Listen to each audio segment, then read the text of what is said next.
بسم اللہ الرحمن الرحیم ایاک نعبد و ایاک نستعین۔ میرے پاکستانیوں، آج میرے اوپر 2 اور کیسز ہو گئے ہیں۔ میں 150 تو کراس کر ہی چکا تھا۔ 6 کیسز جب میں جیل کے اندر تھا، جب میں نظر بند تھا، اس وقت میرے اوپر 6 اور کیسز کیے گئے اور آج 2 اور کیسز آ گئے ہیں۔ لیکن میں صرف یہ جو کوئٹہ کا کیس ہے، میں ذرا صرف اپنی قوم کو بتانا چاہتا ہوں کہ یہاں کس طرح کا مذاق ہو رہا ہے۔ یعنی اس ملک سے جو کیا جا رہا ہے سارے انصاف کے نظام سے، مجھے حیرت ہوتی ہے کہ ہم نے ابھی کتنا اور نیچے گرنا ہے۔ یعنی کوئی ہمیں اس چیز کا اندازہ نہیں ہے کہ جو حکومتیں چلتی ہیں ان کی وہ چلتی ہیں جس کو انگریزی میں کہتے ہیں مورل اتھارٹی، اخلاقی قوت پہ حکومتیں چلتی ہیں۔ اور جمہوریت تو چلتی اخلاقی قوت پہ ہے، کیونکہ جمہوریت کے پاس تو فوج نہیں ہوتی۔ جدھر سے ہم نے یہ سسٹم لیا ہے، یہ جو پارلیمنٹری ڈیموکریسی کا ہے، وہ برطانیہ ہے۔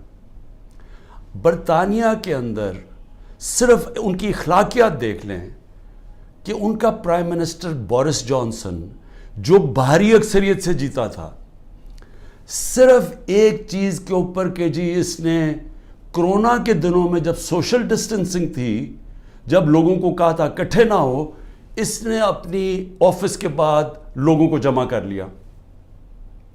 اس کے اوپر ایک پرائم منسٹر بھاری اکثریت سے جیتا ہوا ادھر سے شروع ہوا اور اس کو ریزائن کروایا پرائم منسٹرشپ سے۔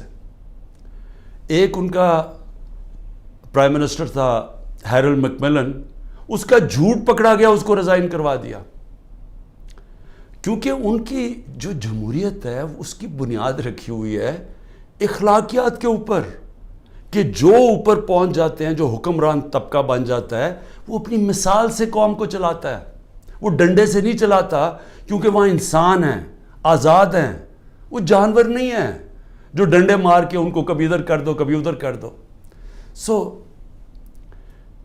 ہم جو آج جدھر جا کے کھڑے ہو گئے ہیں، کیا مجھے بتاؤ کہ ہمیں اندازہ ہے کہ ہم اپنے ملک کو کتنا نقصان پہنچا رہے ہیں؟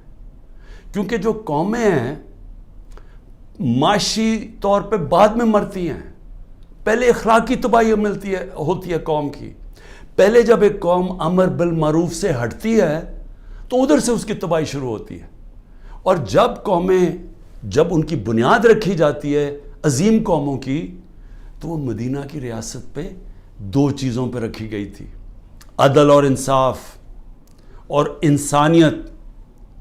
اور انسانیت کے ساتھ امر بالمعروف، سچ کے ساتھ، حق کے ساتھ کھڑے ہو، بدی کے خلاف ہو۔ موریلٹی کے اوپر، اخلاقیات کے اوپر قوم کی بنیاد رکھی گئی تھی۔ اور وہ اس لیے میں آپ کو لوگوں کو یاد کراتا ہوں کہ میں بار بار آپ کو یاد کراتا ہوں، وہ دنیا کی تاریخ کا سب سے بڑا انقلاب تھا۔ ہوا ہی نہیں ہے دنیا میں ایسے کہ جن لوگوں کی حیثیت ہی نہ ہو، وہ 2 سپر پاورز کو 15 سال کے اندر 2 سپر پاورز، ہجرت کے بعد 622 جب ہجرت کی میرے نبی صلی اللہ علیہ وسلم نے، اس کے بعد 636 اور 27 میں 2 سپر پاورز ان کے سامنے گھٹنے ٹیک گئی۔ تو کوئی انقلاب کس چیز پہ آیا تھا؟ فکری انقلاب تھا، وہ ہتھیاروں سے نہیں آیا تھا، لوگ بدل گئے تھے۔ اور آج ہم ذرا صرف دیکھ لیں کہ وہ ملک، واحد ملک دنیا میں اسلام کے نام پہ بنا تھا، پاکستان۔ کوئی اور ملک اسلام کے نام پہ نہیں بنا۔ ہماری بنیاد ہی رکھی گئی تھی اسلام پہ، اور ہمارے جو فاؤنڈنگ فادرز تھے انہوں نے ہماری جو قرارداد مقاصد کے اندر انہوں نے کہا تھا کہ ہم ہوں گے اسلامی فلاحی ریاست جو کہ مدینہ کے طرز پہ چلے گی۔ اب میں ادھر سے جدھر ہم پہنچ گئے ہیں، 10,000 لوگوں کو پکڑا ہوا ہے تحریک انصاف کے، بری طرح ان کو رکھا گیا ہے۔ جس طرح جو کہانیاں سنائی دیتی ہیں کہ ایسے ان سے کیا گیا، کھانا نہیں دیا گیا، ان کے پیٹ خراب ہو گئے, جو گندا پانی ہے جو دیا گیا ان کو جدھر 20 لوگ آتے ہیں وہاں 60 لوگوں کو بھرا ہوا. جس چکی کے اندر ایک آدمی جاتا ہے اور وہ چکی کے اندر, وہ چکی جو ڈیتھ سیل جسے کہتے ہیں, ادھر 6 لوگوں کو گھسایا ہوا ہے انہوں نے. تو ایک سیاسی کارکنوں کے اوپر جو ظلم ہو رہا ہے, یعنی یہ کبھی پاکستان میں ایسے ہوا ہے؟ تھوڑے سے لوگوں کو پکڑا گیا. مجھے یہ پتہ ہے کہ جنرل ضیاء الحق کے زمانے میں اتنی تعداد میں تھوڑے سے لوگوں کو پکڑا ہے اور انہوں نے بھی مشکل وقت گزارا ہے. لیکن 10,000 لوگوں کو پکڑ لینا اور ہر روز ان کے گھروں میں گھس جانا, جو کہ چھپے ہوئے ہیں, ان کے گھر توڑ دینا, ان کے رشتہ داروں کو اٹھا کے لے جانا, جس کو میں پھر سے کلیکٹیو پنشمنٹ کہتے ہیں. یہ صرف آج اسرائیل کرتا ہے فلسطینیوں سے اور مقبوضہ کشمیر میں کیا جاتا ہے کشمیریوں سے, لیکن اپنے لوگوں سے کوئی دنیا کا ملک یہ نہیں کرتا. ہاں, پرانے زمانے میں ہٹلر نے کیا تھا اپنے لوگوں سے جس کو کلیکٹیو پنشمنٹ, کہ اگر آپ کا جس کے پیچھے گئے وہ نہ ملے تو کسی خاندان میں سے بھی لوگوں کو پکڑ لو. اور یہ پھر اسٹالن کی جو سوویت یونین تھی وہ بھی بڑا ایک خوفناک قسم کا دور تھا, ادھر ہوتا تھا. لیکن یہ کسی مہذب معاشرے میں آج نہیں ہوتا جو آج کیا جا رہا ہے. تو اب میں آتا ہوں کہ کیسز کے اوپر, کیسز کیا بن رہے ہیں لوگوں کے اوپر. ایک کیس سے نکلتے ہیں, ان کو دوسرے میں پکڑ کے اٹھا کے لے جاتے ہیں کہیں. عمران ریاض اس ملک کا وہ صحافی تھا جس کو یوٹیوب پہ سب سے زیادہ دیکھا جاتا تھا. اس کا ابھی تک پتہ ہی نہیں وہ کدھر ہے, اور ہم سب کو خوف ہے کہ اس کے اوپر تشدد اتنا کیا ہے کہ یہ اس کو سامنے نہیں لے کے آ رہے. عدالتیں بلا رہی ہیں, وہ نہیں آ رہا. اور جو پھر ہماری عدالتوں سے ہو رہا ہے اس وقت, بالکل عدالتوں کو انہوں نے ایسا کیا کہ ان کی کوئی حیثیت ہی نہیں ہے. سپریم کورٹ کا فیصلہ ہوتا ہے آئین کے مطابق, ہم آئین کے مطابق فیصلہ کرتے ہیں. 14 مئی کو الیکشن ہونا تھا, 90 دن کے اندر آئین کہتا ہے. حکومت نے کوئی فکر نہیں کی کہ پختونخوا اور اس وقت پنجاب کے لوگ ایک انلیگل, ایک کیئر ٹیکر گورنمنٹ جس کی کوئی لیگیلٹی نہیں ہے, قانون میں کوئی حیثیت نہیں ہے, آئین میں کوئی حیثیت نہیں ہے, وہ بیٹھے ہوئے اوپر, اور وہ کیسز پہ کیسز, انتقامی کارروائی. یعنی کیئر ٹیکر کا مطلب ہی ہوتا ہے وہ نیوٹرل ہوتے ہیں. یا نیوٹرل کا بھی ایک اور معنی ہو گیا, جو نیوٹرل بھی کہتے ہیں وہ بھی ظلم کر رہے ہیں ایک ہی پارٹی کے اوپر. تو یہ کیس کیا ہے؟ اب یہ ذرا جو لیٹسٹ میرے پہ کیس ہوا ہے, مجھے تو یہ پتہ ہی نہیں تھا, کیونکہ میرے پاس اتنے کیسز ہوئے ہیں, مجھے تو اندازہ ہی نہیں کہ کون سا کیس کون سا ہے. مجھے صرف اتنا پتا کہ بلوچستان میں کسی نے کیس کیا ہوا ہے, اور وہ ایسا فولش کیس ہے کہ اس کی کوئی حیثیت ہی نہیں ہے, اس کے اوپر میں نے کبھی توجہ ہی نہیں دی. وہ کیس کیا ہے؟ قاسم سوری رولنگ دیتا ہے کہ جناب یہ مراسلہ, یہ جو سائفر آیا ہے وہاں سے, اس کے ہوتے ہوئے بیرون ملک کی مداخلت ہوئی ہے ہمارے افیئرز میں, اور اس میں لکھا ہوا ہے کہ عمران خان کو عدم اعتماد میں شکست ہو. یہ مراسلے میں لکھا ہوا ہے, جو کہ وہ ڈونلڈ لو اور ہمارے ایمبیسڈر کے بیچ میں بات چیت ہوئی, جو کنفرم کیا گیا پاکستان کی سیکیورٹی کاؤنسل نے. پھر جب شہباز شریف بنا پرائم منسٹر, پھر سیکیورٹی کاؤنسل میں ایمبیسڈر کو, اسد مجید کو بلایا گیا. اس نے بیٹھ کے کہا کہ ہاں یہ مجھے ڈونلڈ لو نے کہا تھا کہ عمران خان کو ہٹاؤ پرائم منسٹرشپ سے, اور یہ عدم اعتماد میں اس کو فیل کرو. اور ابھی عدم اعتماد درج نہیں کی گئی تھی اسمبلی کے اندر. تو قاسم سوری نے اس کو سامنے رکھتے ہوئے کہا کہ اس کے مراسلے کے ہوتے ہوئے میں یہ نہیں اس وقت آگے اسمبلی کو بڑھنے دیتا. اس کے اوپر میں نے اسمبلی ڈیزالو کر دی اور میں نے الیکشنز کال کر دیے. اب یہ آدمی کہہ رہا تھا کہ وہ جو الیکشنز میں نے کال کیے ہیں اس کے اوپر آرٹیکل 6 لگنا چاہیے.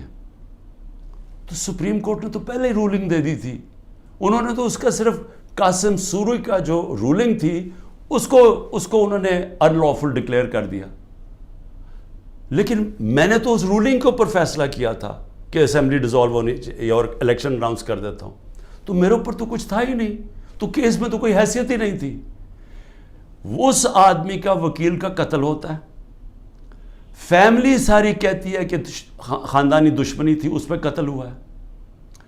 وہاں پہنچ جاتے ہیں، یعنی وہ پتہ چلتا ہے کوئی 9:30 بجے اس کا قتل ہوتا ہے.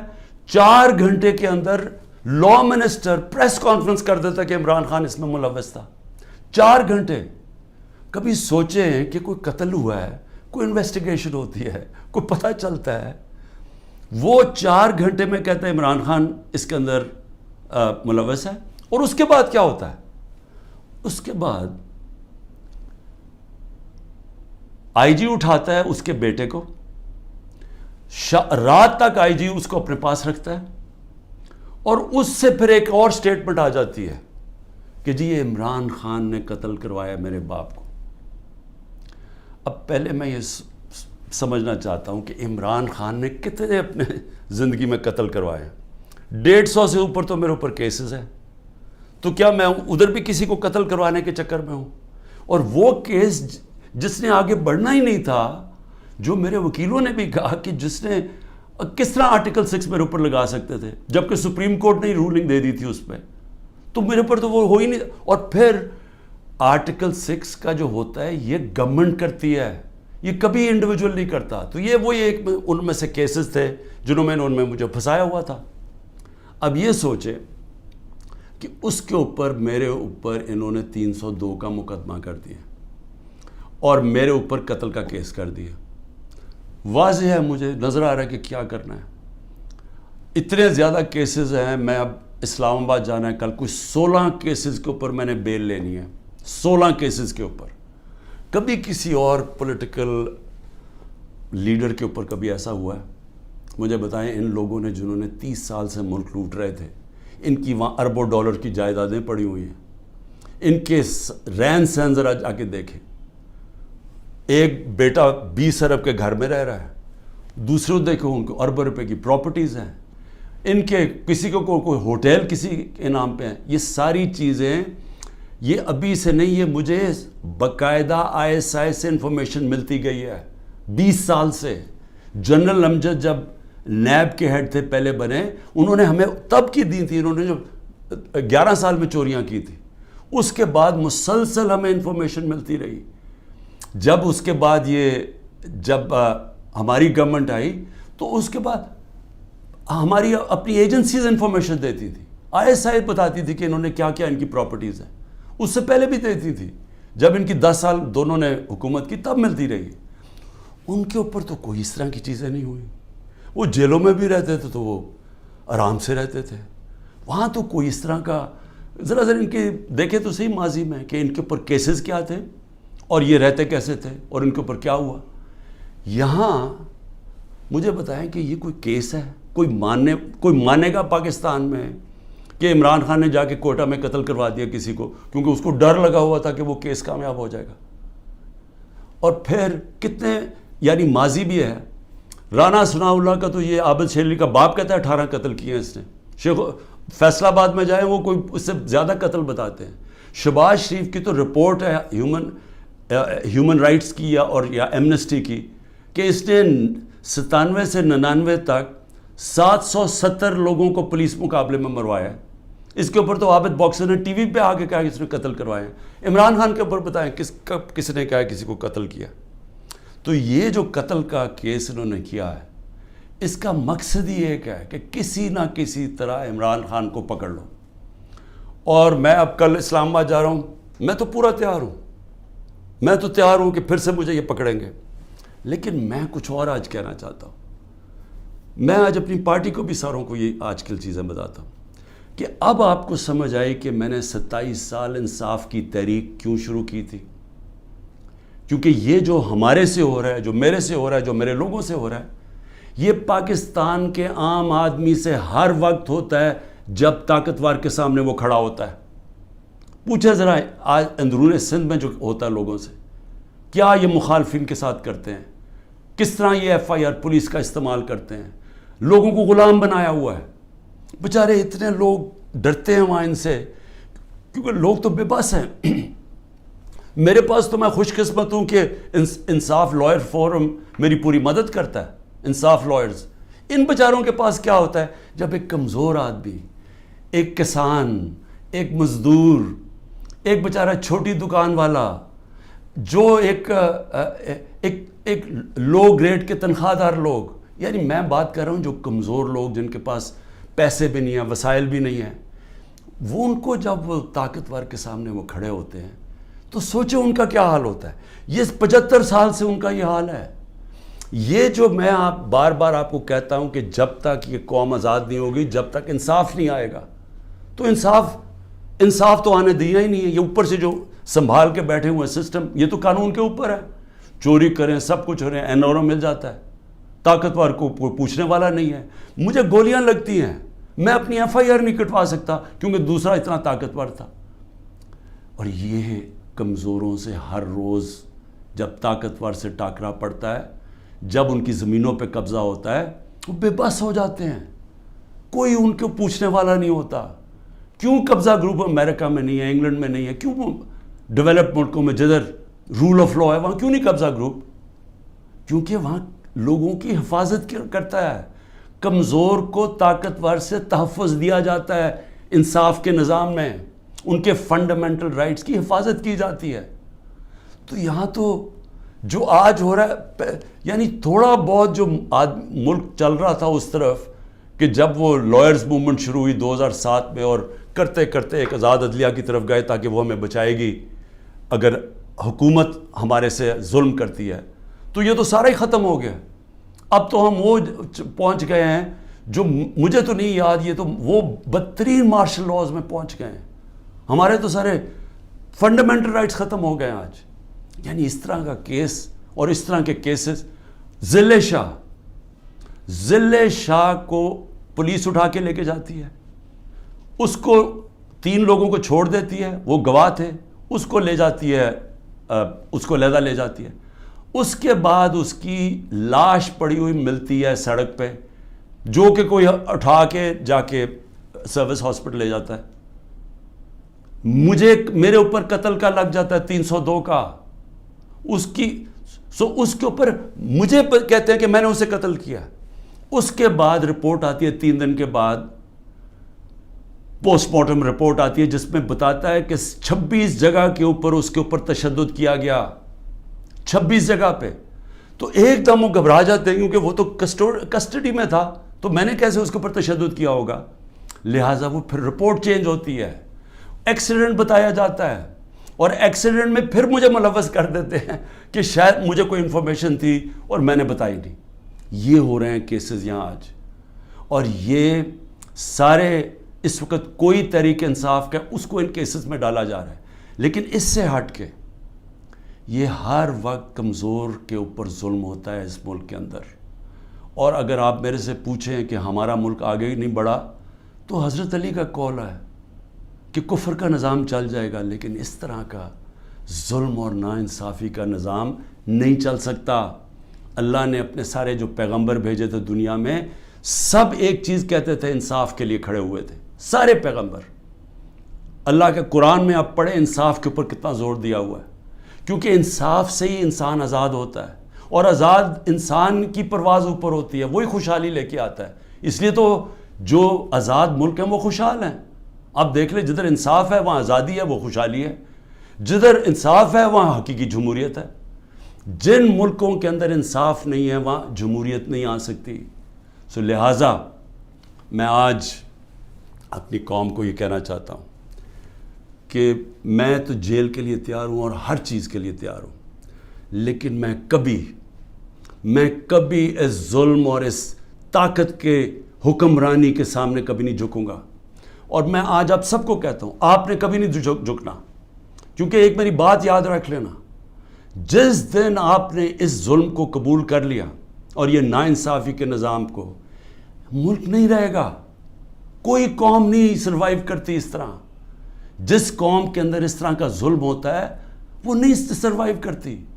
ہمارا ملک معیشت تو آگے گر گئی ہے نیچے، اور لوگ چھوڑ کے جا رہے ہیں پاکستان کو، ڈالرز باہر بھیج رہے ہیں، پروفیشنلز باہر جا رہے ہیں، کیونکہ امید ہی چلی گئی ہے. جس ملک کے اندر یہ حالات ہوں کہ جس کو مرضی پکڑا اندر کر دو، جس کو مرضی پکڑا، آپ عدالت بھی آپ کو چھوڑا، آپ کو اتنے وہ ظالم ہیں کہ ان کو عدالتوں کی بھی فکر نہیں ہے.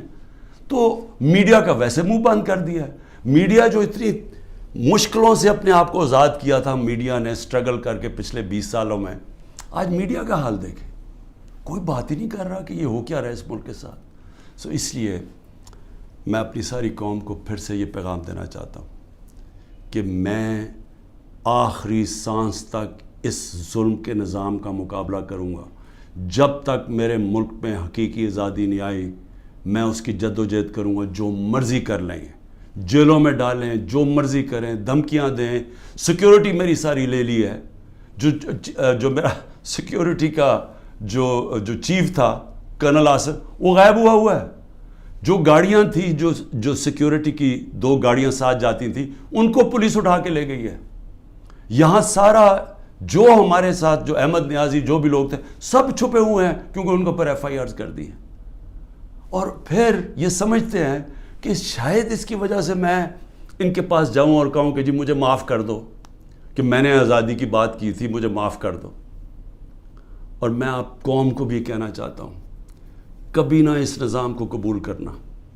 جس دن آپ نے اس کے سامنے اپنا سر جھکا دیا آپ کا کوئی مستقبل نہیں رہے گا پاکستان میں.